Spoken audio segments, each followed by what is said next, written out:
Yes, alright mga minamahal, it's me again, Alicia nyo, nagbabalik muli para sa ating panibagong video.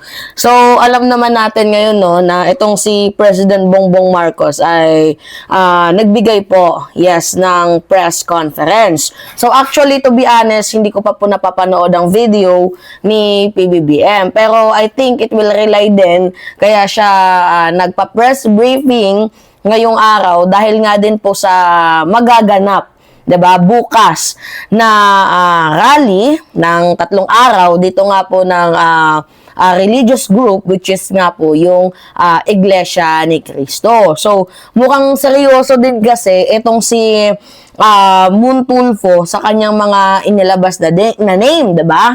Ng mga financer at ng mga destabilizer.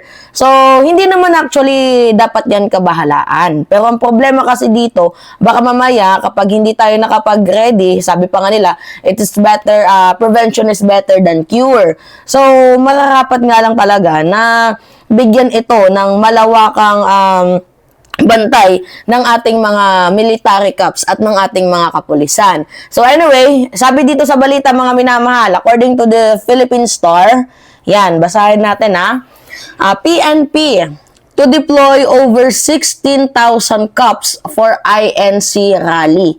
So, yung 16,000 cups na yan is not just a number. Hindi lang yan numero. Talagang significant yan ng pagtatanggol dito sa ating pamahalaang gobyerno, lalo na nga po sa mamamayang Pilipino. Although, sabi na lang natin na madaming a-attend na INC, na mga relihista kasi sasamahan pa din daw yan ng ibang mga religious group. Meron pang nababanggit, may GIL, may tawag dito, QOJC. So, we are not sure kung gaano karaming religious group ang magsasagawa nga nitong kilos protesta laban sa ating presidente.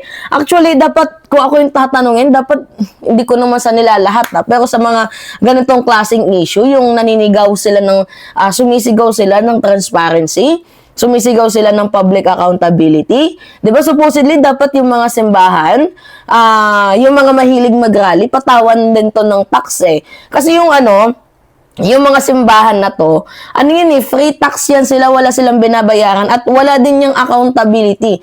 Hindi natin alam kung magkano yung pumapasok na pera, 'di ba, sa simbahan. So, 'di ba, nakakaloka na sila yung mag-hold, mangunguna dito nga po sa mga rally na isasagawa nila sa gobyerno kontra daw po sa korupsyon, naninigaw sila ng humihiyaw sila ng transparency.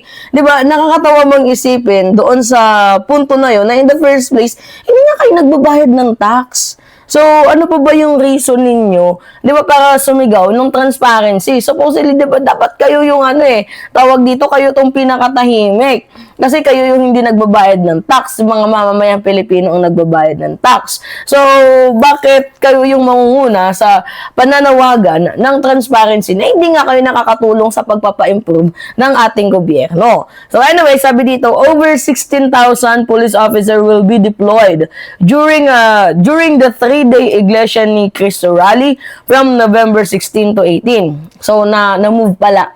Kala ko bukas kasi sabi nila 14, diba? So, na-move from November 16 to 18. According po yan mga minamahal dito sa Philippine National Police. Yung 16,000 na yan, konti pa lang yan.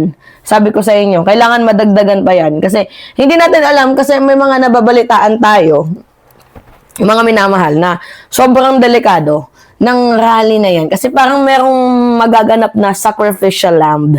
Na kumbaga, okay, sa dami-dami nilang nagkukumpulan ng mga tao, parang meron daw di umano ito lang yung naririnig natin na meron daw magpapasabog dyan, tapos merong matitegi. So, at the end of the day, ang sisi sa ating presidente. So, yung parang ganun yung senaryo na mangyayari di umano, according sa ating A1 sources, na yung rally na yan, rally yan ng mga religious group, okay? Ang purpose niyan is transparency. Di ba? Ang taas ang double standard nila. Yes. Tama yung comment ninyo. Ang taas ang double standard nila.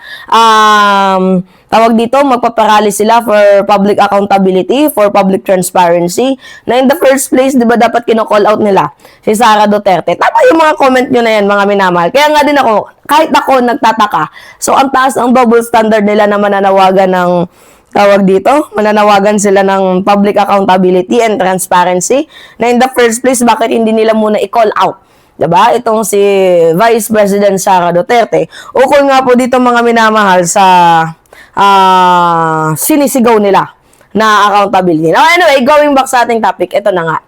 Merong nakapagsabi sa atin na ang mangyayari daw po sa gitna ng kanilang sinasagawang rally, meron daw po diyang maghahagis ng pasabog. Diba? Bomba. Di umano ha. And then, ang mangyayari, magiging sacrificial lamb ang mga umattend. So, ito yung nakakalungkot. Kasi kawawa naman yung mga tagapagsunod mo. Diba? Kawawa yung mga tagapagsunod mo, tapos ikaw na leader ka, diba? Kung sino ka man, na leader ka, ba't di ka sumama? Yung mga tagapagsunod mo lang ang ginagawa mong front. Na supposedly, diba, hindi ganyan yung totoong leadership. Kasi leadership, ikaw yung tagapagsunod, ikaw yung mangunguna. So, yung nangyayari yung nag-utos, wala, nakailata lang, tulog, ganyan. Tapos yung mga tagasunod nila, yun yung ginagawang front. Kunyari, what if may mangyari nga na merong pasabog dyan? Diba? Nagigets ninyo mga minamahal, what if merong mangyaring pasabog dyan sa rally na isasagawa? Merong mga matetegi. Isisisi nyo na naman again sa ating pamahalaang gobyerno. Ganun ba?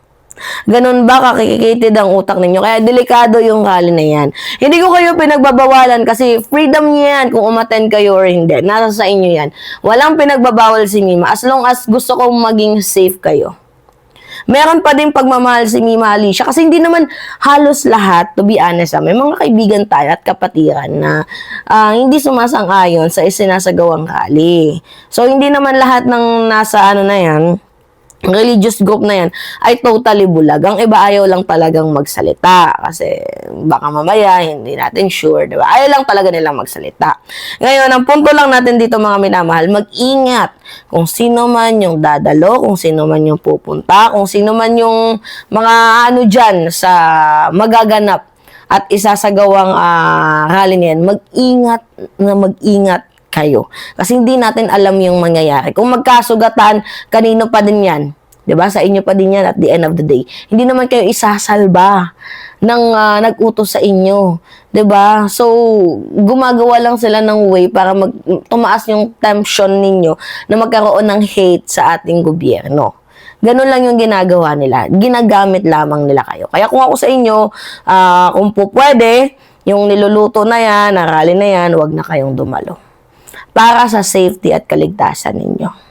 Yes, alright mga minamahal, yun lamang po. Anyway, pahingi lang ako ng comments, likes, and share. And also, don't forget to click the subscribe mga minamahal and always hit notification bell para lagi kayong na-update sa mga video na ina-upload natin. Maraming salamat at ingat mga kababayan.